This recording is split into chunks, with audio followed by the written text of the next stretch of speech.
Hola a todos, mi nombre es Pablo José Padilla Mestra, estoy trabajando con mi compañero Sebastián Martínez Caro el tema de herramientas prospectivas.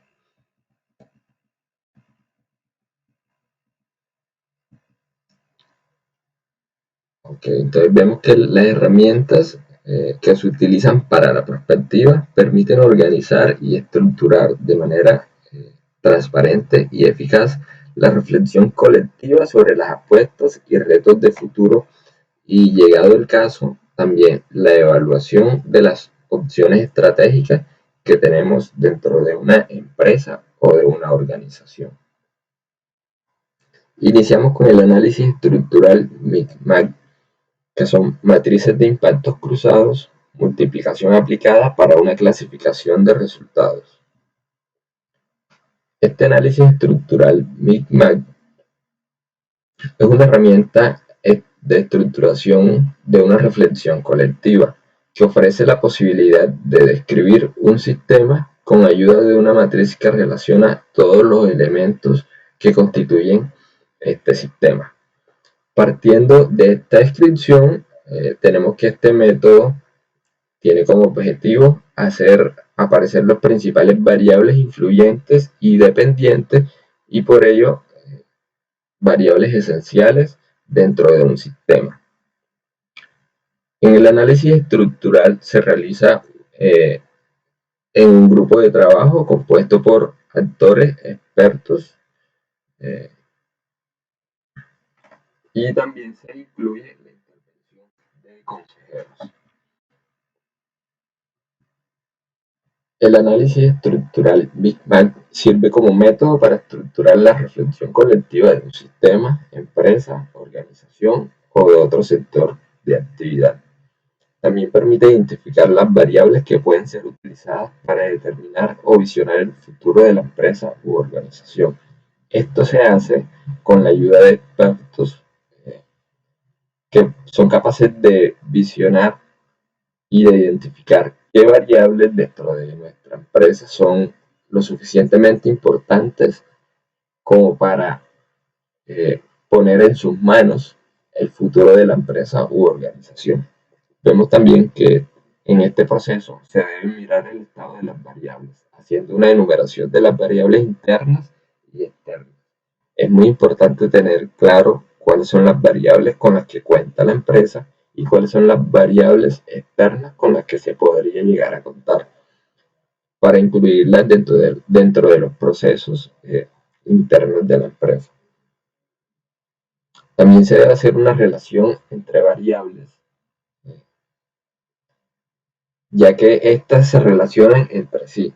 Esta relación se representa mediante una matriz de relación directa. Luego de que se identifican las variables, se hace una clasificación y se hace una relación entre una y otra. Teniendo en cuenta estas relaciones, se pueden determinar y se pueden hacer la toma de algunas decisiones. Y bueno, las variables que quedan independientes o que quedan solas, pues ya también se puede tomar decisiones en base a estas. Y tenemos por último que la identificación de estas variables, es importante que se identifiquen las variables claves que se hacen esenciales para la evolución de la empresa, del sistema o de la organización. Dentro de las ventajas que tenemos en el análisis estructural MICMAC es que se estimula la reflexión grupal sobre los aspectos importantes para el futuro de la empresa o de la organización. Además se hace uso reflectivo desde varios puntos de vista.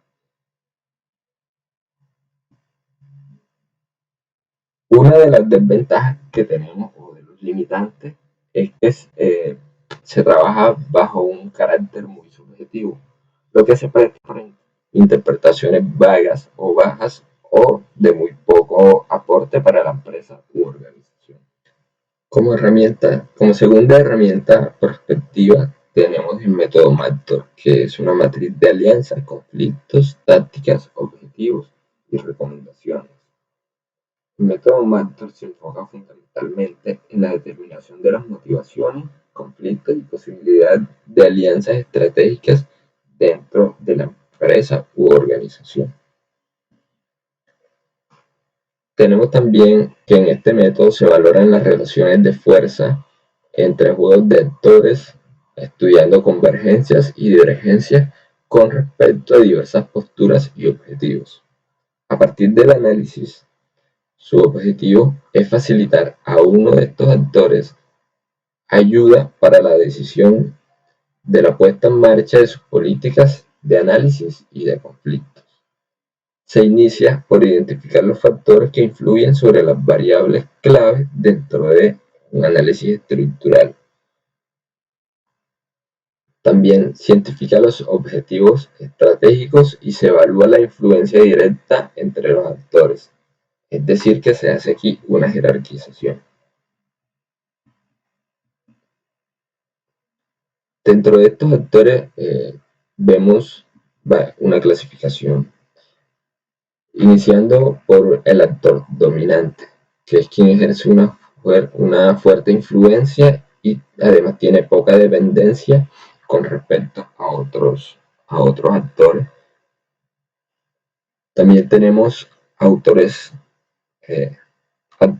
autónomos que se mantienen al margen del sistema, que no tienen de pronto una relación totalmente directa con el sistema que se maneja dentro de la organización. También tenemos actores independientes, que son quienes tienen una alta sensibilidad y una casi que total dependencia con respecto a otros actores.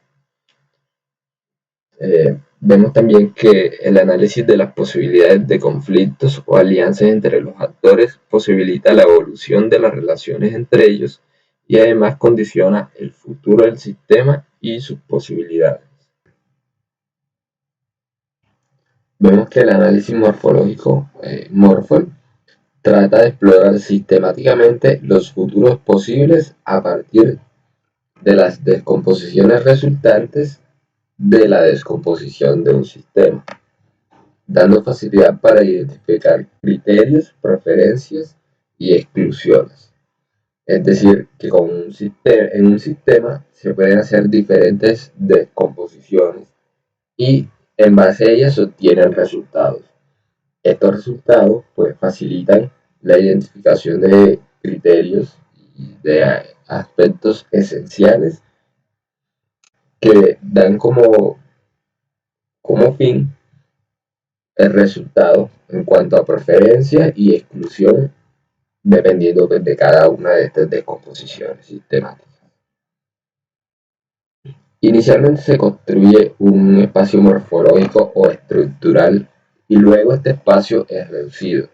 El espacio morfológico es el campo de los posibles combinaciones resultantes de la descomposición del sistema y formulación de hipótesis específicas de la evolución de los subsistemas. Con este método se estimula el pensamiento creativo y además se permite visualizar el sistema como un mapa. Se permite especificar un problema a resolver o situación u objeto a mejorar. Esto se hace debido a la descomposición del sistema.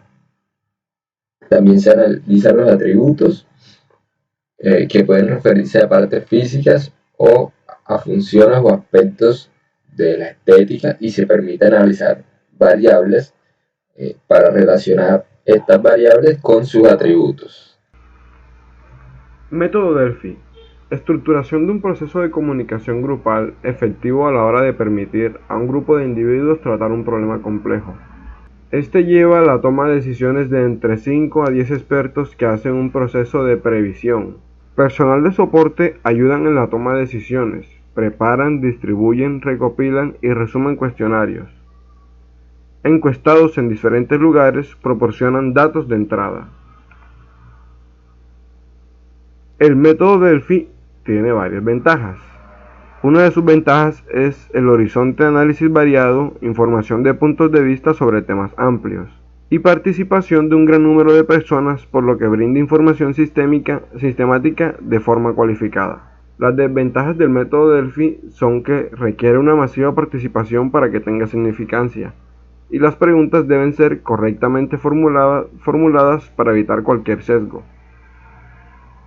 Lleva un largo tiempo y un elevado costo, y se presenta un elevado número de deserción, es debido al amplio tiempo. El método Delphi consiste en 4 fases. La primera fase es la definición de objetivos. La segunda fase, la selección de expertos. La tercera, la elaboración y lanzamiento de cuestionarios. Y la cuarta, la explotación de resultados. En el método Delphi no se pueden conocer la identidad de los expertos. La iteración y la retroalimentación controlada, o sea que se pueden presentar varias veces el mismo cuestionario. El método Delphi data la respuesta de un grupo en forma estadística y pueden participar expertos determinados en determinadas ramas de actividad, es decir, hay una heterogeneidad. La siguiente perspectiva es el ábaco de Regnier. El ábaco de Regnier es un diagnóstico estratégico que se utiliza como método para consultas a expertos en un sector específico. El método tiene como función reducir la incertidumbre sobre un tema en concreto. Para esto se enfrentan puntos de vista de grupos de expertos interrogados. Además se analizan diversas opiniones con las que es posible realizar un diagnóstico estratégico. El ábaco de Regnier consta de 3 fases que son proceso de recogida de la información, y es en el cual esta fase se recoge la opinión de los expertos. Para ello se debe hacer una definición precisa de cuál es la problemática que se va a someter a estudio, y cada experto dará su afirmación a través de una escala cromática. La segunda fase del ábaco de Regnier es el tratamiento de las respuestas. Las respuestas son coloreadas en formas de matriz. Inicialmente se presentan los objetos definitorios del problema mediante la creación de filas. Por otro lado, los expertos participantes en el estudio son representados por columnas en manera general. Se puede observar a cada experto. La tercera fase, debate de la información. En esta fase se discuten los resultados mediante debate o la exposición del voto de cada experto. Aquí estamos hablando de un procedimiento abierto donde cada experto cambia de color y justifica su cambio de opinión en cualquier momento. Por último, está el método de impactos cruzados de probabilidad, y estos sirven para determinar probabilidades simples y condiciones hipotéticas o eventos o combinaciones de ellos, teniendo en cuenta la relación entre eventos o hipótesis. Este consta de 2 fases que son la formulación de hipótesis y elección de expertos. En esta fase se tiene como base de partida 5 o 6 hipótesis fundamentales y algunas hipótesis complementarias, de las cuales se identifican las variables clave para mejorar la formulación de una hipótesis de partida. En la segunda fase, la probabilidad de escenario se corrigen las opiniones de los expertos de forma que se obtengan resultados netos coherentes.